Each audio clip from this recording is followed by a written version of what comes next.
എന്ത് രസമാണ് നമ്മൾ ആ പൂച്ചക്കുഞ്ഞിനെയും കടിച്ചു വെച്ചുകൊണ്ടുള്ള നിപ്പ് കാണാൻ. ഏയ്യടാ, നല്ല രസമുണ്ട് കാണാൻ. ഓ, അമ്മ അങ്ങനെ കണ്ട് അങ്ങനെ കിടക്കുകയാണ്.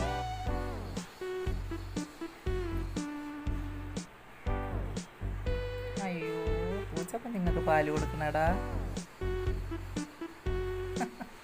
നല്ല രസമാണല്ലോ ഇത് കാണാൻ. ആ, അവളെ മക്കൾ അപ്പുറത്ത് കിടന്ന് ഉറങ്ങുകയാണ്. ആ, അവളെ മക്കൾക്കും പൂച്ചയുടെ മക്കൾക്കും അവൾ പാല് കൊടുക്കണം. എന്തൊക്കെ കാണാനോ എന്തോ എനിക്കറിയില്ലേ. അതുകൊണ്ട് പൂച്ചക്കുഞ്ഞുങ്ങളെല്ലാം കൂടെ പാല് കുടിക്കുന്നു. പൂച്ചയുടെ നിന്ന് പട്ടിക്കുഞ്ഞ് പാല് കുടിക്കുന്നു. എനിക്ക് അറിഞ്ഞൂടാ, ഇതൊക്കെ ഒരു അതിശയം തന്നെ കാണാൻ. കൊള്ളാം എന്തായാലും.